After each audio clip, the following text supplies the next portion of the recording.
ça c'est cool, ça n'a pas l'air flou de ce que je vois là.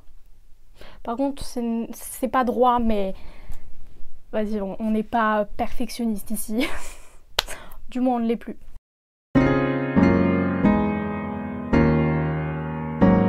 Bonjour à tous. Aujourd'hui, on se retrouve dans un Get Ready With Me. Alors cette vidéo, je voulais la faire depuis la dernière du coup. Et vous savez pourquoi je n'ai pas pu vous la poster. Mais du coup, là, je retente de la faire en vous parlant d'autres choses. Parce que évidemment, je vais pas redire les mêmes choses que j'ai dit dans ma dernière vidéo. Mais là, on va parler d'autres choses tout aussi cool. Puisque là, on va se concentrer vraiment sur la réécriture. Et je vais vous expliquer un peu pourquoi je n'arrive pas à réécrire mon livre. Dans certaines vidéos, je vous ai déjà expliqué un petit peu pourquoi. Enfin, vraiment vaguement pourquoi je n'arrivais pas. Mais là, je vais vraiment vous expliquer dans les détails, vous voyez. Donc, déjà, je vais me maquiller parce que vraiment là, j'ai les yeux bouffis. Je sais pas si je vais faire quelque chose de bien déjà, mais c'est pas grave, on va tenter quand même. Pourquoi j'ai les yeux bouffis? Bah déjà, au réveil, j'ai toujours les yeux bouffis, mais là, ça va jamais dégonfler parce que j'ai pleuré avant de dormir. Yes! Je fais que de pleurer ces derniers temps, donc c'est pour ça que je recommence à me maquiller, parce que vraiment, sinon, c'est big eyes. Donc, voilà. Alors, comme ça, je vais vous montrer un petit peu avec quoi je me maquille, parce que je voulais vous montrer dans la dernière vidéo, mais du coup, j'ai pas pu. Ça m'a un peu vénère. Bref, donc, déjà, je commence par les yeux, parce que si jamais je mets des fards à paupières au niveau des paupières, et bien, comme ça, je peux enlever les chutes et après faire mon teint. Et de toute façon, dans mon teint, je fais vraiment très peu de choses. Généralement, je mets que du correcteur, mais parfois un peu de bronzer. Jamais de blush. Je suis déjà rouge comme une tomate tout le temps, donc ça sert à rien. Donc voilà. Alors, on commence avec le recourbe-cils. Je suis désolée si... Je pense que c'est dégueulasse hein, à voir. Je sais pas, moi ça me dérange pas trop. Mais peut-être parce que je suis habituée. Bref, du coup, pourquoi je n'y arrive pas? Alors, première bonne raison, on va dire. Non, c'est pas une bonne raison, mais on va dire quand même que c'est une bonne raison. Bref, accouche là, on est où? Oh, je suis chiante. Alors, déjà, premièrement, sachez que quand j'ai commencé à écrire ce roman-là, je l'ai commencé, du coup, je vous l'ai déjà dit, mais je l'ai commencé en septembre 2021. Je l'ai terminé en septembre 2022. Non, pas du tout. Non, je l'ai commencé en novembre 2021, pardon. Donc j'ai mis 10 mois à l'écrire. Ce qui est énorme pour un livre, pour ma part, parce que le premier que j'ai écrit, je l'ai écrit en 4 mois. Ce qui est correct. Après, il n'y a pas tellement de délai, mais c'est juste que pour un premier jet, moi, je trouve ça énorme de l'écrire en 10 mois, alors qu'il fait que... parce que c'est un peu culotté, que 100 000 mots. Donc voilà. Et en fait, il était si dur à écrire ce premier jet parce que déjà, je sautais dans le vide, littéralement. Je n'avais pas de plan. Voilà, j'ai décidé de ne pas faire de plan. Je vous avais déjà dit pourquoi. Mais en gros, je voulais pas faire de plan pour vraiment faire parler mes émotions. Je vais vous expliquer un peu plus dans les détails pourquoi je voulais parler avec mes émotions. Mais du coup, voilà. Et ce qui s'est passé du coup, c'est que durant l'écriture, je savais pas trop où aller déjà, donc c'était un petit peu un problème. Après, il y a des gens, ils s'en sortent très bien en ne sachant pas où ils vont dans l'écriture de leur roman et qui préfèrent justement ne pas savoir où ils vont. Mais personnellement, quand je ne sais pas où je vais, ça me donne pas envie de poursuivre. Là, j'avais envie de poursuivre parce que c'était vraiment un livre qui me tenait à cœur. À la base, ce livre devait être juste une expérimentation et ne devait même pas être lu. Vraiment, je me suis dit, je vais l'écrire, je vais écrire qu'un premier jet. Je savais même pas si j'allais revenir dessus après. Et je voulais juste vraiment dire des trucs de ouf, des grosses dingueries. C'est ce que j'ai fait, mais bon. Ce qui s'est passé, c'est que quand j'ai terminé ce roman, je me suis dit, il y a du potentiel. C'est le carnage, c'est vraiment très très mal écrit, mais l'histoire a du potentiel. Franchement, j'ai lu aucun livre jusque-là qui parlait de prostitution juvénile. Donc c'est pour ça que mon livre, je le trouve méga important, parce que je me dis, si on n'en parle pas dans les livres, c'est quand même qu'il y a un problème et que c'est tabou. Donc voilà. Ensuite, deuxième raison, ce livre parle de sujets très très difficiles. Bien qu'il soit difficile, évidemment c'est touchant, machin et tout, mais il y a aussi des comment dire, des choses que j'ai mis qui viennent de la réalité. Alors, je vais pas rentrer dans les détails parce que je veux pas qu'on soit à la recherche des trucs qui me sont arrivés, machin, c'est pas une chasse aux sorciers ou je ne sais quoi. Donc, vous ne saurez pas quel sujet exactement ou quelle chose j'ai vécu, mais en gros, ce que j'ai mis, c'est surtout des dialogues, quelques scènes, et c'est tout. Les principaux sujets, c'est-à-dire la prostitution juvénile et tout ça, je ne l'ai pas vécu, bien entendu. Je pense que ça aurait été beaucoup trop compliqué d'écrire là-dessus si on l'a vécu. Donc après, il y a aussi ce côté, j'avoue, se sentir légitime d'en parler alors qu'on l'a pas vécu, mais je me dis que c'est quand même beaucoup trop important. Et justement, quelqu'un qui l'a vécu, je vois pas comment elle peut avoir la force de l'écrire, il faut vraiment être très très fort mentalement, je pense. Donc voilà, c'est hyper délicat avec ce livre parce que quand on n'a pas vécu quelque chose, c'est un petit peu, vous voyez, bancal de parler dessus, enfin bref, voilà. Mais du coup, comme je vous ai dit, il y a plein de sujets en vrai que, enfin pas des sujets, mais plein de scènes, de dialogues et tout que j'ai vécu, parce que en fait, ouais, dans ce livre, je voulais mettre discrètement des trucs que j'ai vécu. Voilà, je sais pas pourquoi, je voulais vraiment faire ce truc de mes gros traumas, je les ai mis dedans. D'ailleurs, je vais vous expliquer un peu le titre après. Mais voilà, j'ai mis mes plus gros traumatismes, plus gros, je sais pas. Oh si quand même, mes plus gros traumatismes dedans parce que ça me tenait à cœur. Et si je ne les mettais pas dedans, je ne savais pas dans quel livre je pouvais le mettre. Et là, étant donné que c'est le livre le plus trash de ma vie, vraiment c'était l'occasion de le mettre. Après avoir passé 10 minutes à me recourber les cils parce qu'ils sont toujours tout plats, je vais passer au liner. Alors là c'est une étape hyper compliquée. Alors mon liner c'est un feutre liner de chez Yves Rocher. Pour l'instant c'est le meilleur que j'ai utilisé. J'ai testé celui de chez Action. Vraiment je vous le conseille pas, pas cher machin, mais je vous le conseille pas parce que au bout d'un moment l'encre finit par sécher, il faut en acheter un tous les 4 jours donc c'est bon. Et j'ai essayé celui de chez Bourjois, c'est le Cat Liner, je sais plus quoi là. Oh, je sais plus comment il s'appelle, mais en gros, ce qui était bien avec lui, c'est qu'il avait une pointe en forme de triangle. Donc vraiment, ça vous le posez et ça vous faisait la virgule. Problème, à la moindre petite goutte ou même un petit peu d'humidité, paf, ça bavait. Donc j'avais tout le temps des traits qui bavaient et c'était ignoble. Donc voilà, surtout, je vous raconte même pas la galère, soit quand il pleut ou soit en été. Si vous transpirez un tout petit peu, hop, les traits ils bavent. Donc voilà, pour l'instant le meilleur c'est celui-là. Je sais pas combien il coûte, je peux pas vous dire, je me rappelle plus. Donc voilà. Du coup, qu'est-ce que je disais? Ah ouais, je suis un peu une pro du liner. Je vous l'ai peut-être caché, mais vraiment on complimente toujours mes liners. En me disant ouais, ils sont trop beaux. Ah, je sais, merci. C'est moi qui les fais, hein, je les vois. Hein. Je me la pète à fond. Mais en fait, ça fait des années que j'essaie d'en faire et je pense les avoir réussi au bout de 2 ans. Donc c'est pour vous dire que ça m'a pris du temps. Je crois que j'ai commencé en 2019. Je me maquille pas tous les jours à ce moment-là, mais j'ai commencé à m'intéresser au maquillage, même si en soi c'est pas vraiment ma passion. Mais j'aime bien quand même me maquiller, surtout faire des liners. Oh, il est trop beau celui-là. Mais après l'œil, c'est quoi? Droit. J'y arrive plutôt bien. On va voir avec l'œil gauche. J'ai jamais tenté de me maquiller à la main gauche alors que je suis ambidextre.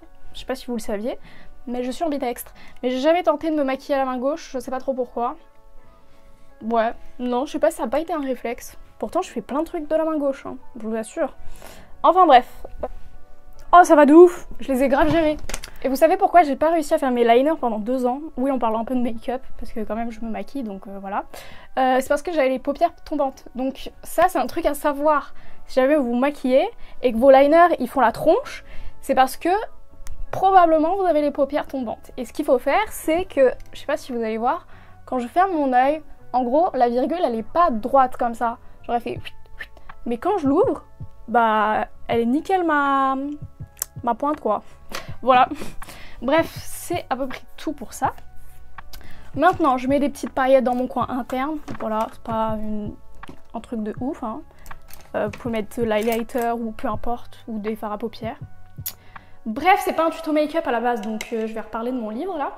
Donc, je sais plus où j'en étais en fait, parce que là j'ai eu une grosse pause là avec mes histoires de de make-up. Pourquoi j'ai tremblé comme ça? Oh là là, la Parkinson. Voilà. Attends, j'ai un truc bizarre là. C'est quoi ça? Voilà. Du coup, pour en revenir à ce que je disais, je ne sais plus. Donc à tous les coups, je vais zapper et je vais passer à autre chose, mais c'est pas grave. Bon, bah vu que je m'en rappelle plus, je vais vous expliquer un peu d'où vient le titre Souvenir indélébile. Déjà, sachez qu'on s'est foutu de ma gueule en me disant que ça faisait vachement souvenir d'un débile. Oh là là, je l'ai mal pris de ouf. Oh là là. Vraiment, ça se fait pas. Oh, ça se fait tellement hap. Non mais je vous jure, ça m'a vexée. Ah oui, mon mascara, c'est le Maybelline New York Sky High. Il était grave populaire sur BookTok. Sur BookTok, mais qu'est-ce que je raconte? Sur TikTok, pardon. Du coup, voilà. Je l'avais vu et du coup, je l'ai pris. Voilà, c'est tout. En vrai, je trouve qu'il me fait pas des cils de ouf, mais parce que j'ai pas les cils qui se recourbent naturellement. J'avoue que c'est un truc qui m'embête un peu parce que tous les mascaras, ils ont beau faire des cils de fou sur les autres, moi j'ai les cils qui tombent tout le temps. Donc, bah ça fera jamais des cils de fou sur moi. Voilà. Que voulez-vous, hein? On a les cils qu'on mérite. Bref, c'est pas le sujet. Du coup, le titre Souvenir indélébile, en gros, ça vient du fait que, bah, comme je vous ai dit, je voulais parler de mes traumatismes dans ce livre. Et donc je me suis dit, si je l'appelle traumatisme, c'est un peu bizarre. Franchement, c'est pas le titre qui fait le plus rêver. Et donc j'ai réfléchi un peu à ce truc et je me suis dit, il faut un titre qui veuille dire la même chose, mais que ce soit un peu plus subtil. Et un titre qui fasse plutôt joli, qui soit pas trop long, enfin bref. Vraiment, c'était un petit peu compliqué ce que je voulais. Mais au final, je crois que c'est une chanson, un truc comme ça, où il y avait juste le mot souvenir. Et là, je me suis dit, attends, les souvenirs, y a un truc à creuser là, souvenirs. Ça te dit pas un truc, ma grande? Genre les traumatismes, c'est des souvenirs. Donc voilà, j'avais le premier mot, il me fallait le deuxième. Et donc je me suis dit, comment on peut appeler des traumatismes avec le mot souvenir? Et là, c'est vrai que le mot indélébile m'est venu. Je me suis dit, souvenir indélébile, ça claque de ouf. Ça fait grave référence au traumatisme, mais de manière subtile. Du coup, voilà, si jamais vous vous demandiez pourquoi ce titre, qu'est-ce que ça signifie, bah voilà. En gros, souvenir indélébile, c'est des traumatismes, parce que mon livre parle que de ça. C'est tout, hein. Tout bête, vraiment. Je me casse plus trop la tête pour mes titres, parce qu'avant, c'était un petit peu n'importe quoi. On l'a bien vu avec mon premier roman. Ok, maintenant je vais passer au truc à sourcils. C'est pas un truc de ouf, donc je vous le montre pas. Mais il y en a certainement des meilleurs, hein, voilà. Alors, je sais plus ce que je voulais dire du coup. Oh là là, c'est fou ça de perdre la mémoire. Alors, le problème en fait avec ce gel à sourcils, c'est que ça me fait des taches marron parfois. Donc pas top. Voilà. Et ça, en vrai, je m'en sers depuis peu. Avant, je faisais juste mes yeux et vite fait mon teint. Maintenant, je fais mes sourcils parce que vraiment, avant, ils partaient dans tous les sens. Ah si, il y a une période aussi, j'ai essayé un peu le truc tendance de mettre du savon. Sauf que ça mousse vraiment, en fait. Quand il pleut, t'as des sourcils, c'est plus des sourcils, c'est des savons. Vraiment, t'as de la mousse au-dessus des yeux. Donc voilà. J'ai arrêté, puis en plus c'était un peu chiant à démaquiller parce qu'une fois c'était compact, t'avais tout le temps la tête figée au niveau des sourcils en fait, genre hausser les sourcils c'était plus possible, donc vraiment pas la meilleure technique selon moi. Voilà, après je sais que ça plaît à plein d'autres gens, donc c'est peut-être que c'est pas si mal. Ensuite, le corrector. Alors là j'ai pas trop d'imperfections, ça va. En fait j'ai beaucoup moins de boutons, je me rends compte. Avant, j'avais grave des boutons tout le temps. Eh mais c'était vraiment pas le sujet de cette vidéo, hein. Je sais pas à quoi je joue là. Hein. On s'en fout de ta vie, meuf. Bref, on va laisser sécher le correcteur et je vais pouvoir vous parler sans parler de maquillage parce que vraiment, on s'en fout un peu. Donc, qu'est-ce que je voulais dire? voilà, par rapport au traumatisme de ce livre, en vrai, ça devrait peut-être pas être aussi compliqué pour moi parce qu'il y a quand même pas mal de trucs où ça s'éloigne beaucoup de mon histoire personnelle. Mais je vous jure, c'est quand même dur. En fait, je pense que vous pouvez comprendre si vous vous rendez compte un petit peu des sujets de mon livre, quoi. Enfin, je sais pas comment expliquer, mais vous vous posez 2 secondes là, vous imaginez un peu prostitution juvénile, machin. C'est chaud, hein. C'est chaud sa mère. Et en vrai, il n'y a pas que ça. Il y a des sujets dont je vous ai pas parlé. Je vais vous en parler quand même. Ok, il y a un sujet par exemple qui me touche personnellement. Et c'est... En gros... Oh, c'est dur.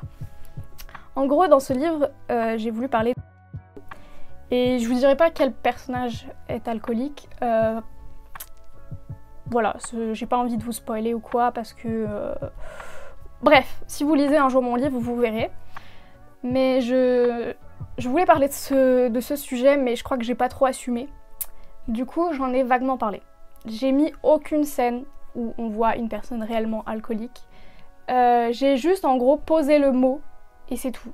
Et il y a une petite scène à la fin où c'est parce que ça prend trop d'ampleur, mais ça n'a pas tellement de sens parce que pour le coup, j'ai mis vraiment 0 scène où ça parle de ça.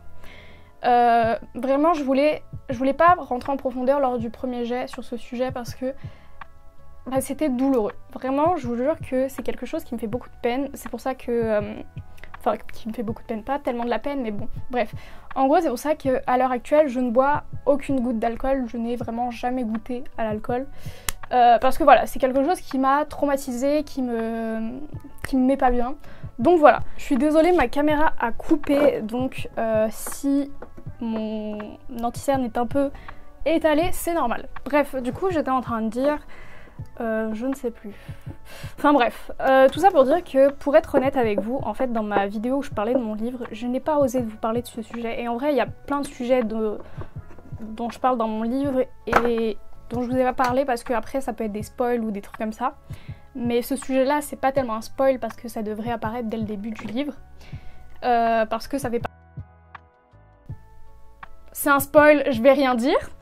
Oh là là, j'ai failli dire une dinguerie.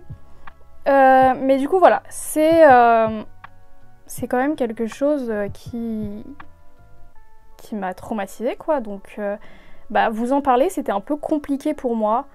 Je me dis ça fait un petit peu partie de ma vie, de tout ça, donc voilà, je sais pas trop comment vous expliquer ça, mais bref c'était compliqué pour moi vraiment, donc voilà.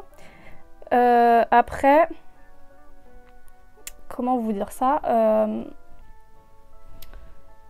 je me dis, ce qui a été assez judicieux de ma part, c'est que mettre un personnage qui est plutôt fort mentalement, c'était une bonne solution.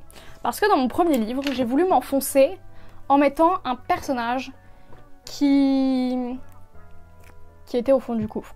D'ailleurs, en parlant de ce premier livre, dans ce premier livre, en fait, c'était vraiment moi. En gros, j'ai voulu vraiment raconter un peu ce qui m'était arrivé derrière une histoire quand même et des personnages, mais c'était clairement plus visible que dans Souvenirs indélébiles. Et du coup, mes proches ont compris que c'était moi. Enfin, que c'était pas moi, mais que je me cachais derrière ce personnage. Alors que Zoé, je trouve que on remarque moins que c'est moi parce qu'on n'a pas la même personnalité, on n'a pas tout à fait la même histoire. Il y a juste quelques trucs similaires, mais personne, enfin, pas personne, mais peu de gens sont au courant de ce qui est similaire. Enfin, même personne à l'heure actuelle, parce que personne n'a lu mon livre pour le coup, mais peut-être que si des gens lisent mon livre et qui me connaissent vraiment, ils sauront qu'est-ce qui est similaire ou non. Attendez, je fais ma bouche là. Du coup, je sais plus ce que j'étais en train de dire, merde. Donc voilà, ce qui était pas mal de faire en gros avec mon livre, c'était vraiment de mettre un personnage hyper fort mentalement. Pour le coup, Zoé c'est une warrior en fait. Elle est trop forte cette fille, vraiment. Elle a vécu un tas de choses horribles. Et en vrai, ça m'a permis un peu aussi de dédramatiser ma vie, ma situation, tout ça. Je me suis dit vraiment, ma vie à côté, mais elle est easy de ouf. Genre vraiment. Parce que, derrière le côté fictif, bien sûr que ça arrive à des gens. Donc finalement, des livres comme ça nous permet de nous dire que ce qu'on vit, bah, il y a toujours pire et que c'est pas si horrible, même si en vrai je déteste ce truc. On me l'a longtemps dit en me disant, bien sûr Clara. Non, on m'a longtemps dit, oui, non mais Clara, arrête de te plaindre, machin, il y a toujours pire dans la vie. Bien sûr qu'il y a toujours pire, mais c'est pas parce qu'il y a pire que... Déjà, qu'est-ce que c'est être pire? Genre vraiment, pire, ça ne veut rien dire parce que chacun vit les choses différemment. Mais dans tous les cas, c'est pas parce qu'il y a pire que je n'aurai pas le droit de ressentir les choses telles quelles et que je n'aurai pas le droit de me plaindre. En fait, c'est pas parce qu'il y a une situation qui peut être pire que la vôtre que vous devez vous plier en quatre en disant « Oh non mais c'est pas grave, il y a pire, je prends sur moi et puis tant pis ». Bah non, en fait, il y a des gens, ils se suicident pour moins que ça, on va dire, dans le sens où vraiment pour un petit truc, et bah ça peut vraiment te mettre mal. Et c'est pas parce que c'est un petit truc justement que bah, tu devrais ne pas te mettre dans des états pareils et tout. Non, je suis pas d'accord avec ça, voilà, ça m'énerve. Donc voilà, c'est à peu près tout pour cette vidéo. J'ai bien parlé, j'ai parlé pas mal de maquillage quand même, mais parce que bah, c'était un petit peu dur de vous parler de tout ça. Et c'est difficile d'être trop sérieuse parce que j'ai pas envie d'être trop sérieuse et après que vous ayez une vidéo où je suis en train de pleurer quoi. Mais peut-être que ça arrivera hein, les vidéos où je pleure parce que je voulais vous parler de plein de sujets un peu difficiles. Ça me semblait important, peut-être que ça pourra aider des gens donc ça arrive, je ne sais pas quand, peut-être cet été ou peut-être, je sais pas, peut-être à la rentrée. À la rentrée j'ai prévu une vidéo plutôt cool, enfin plutôt cool. Elle est pas cool, elle est triste, mais dans le sens où ça peut peut-être aider des gens, puisque je vais raconter ma vie, je vais commencer les story time. Bref, c'est à peu près tout pour cette vidéo, j'espère qu'elle vous a plu, qu'elle n'a pas été trop fouillie, parce que du coup il y avait un mélange de make-up et de souvenirs indélébiles. Donc voilà, c'est à peu près tout, on se retrouve très vite pour une prochaine vidéo. Bisous! Je viens de découvrir que si mes vidéos étaient floues, c'est parce que je n'ai pas mis la détection des visages en automatique. Genre elle était pas là la détection du visage donc forcément ça va être flou.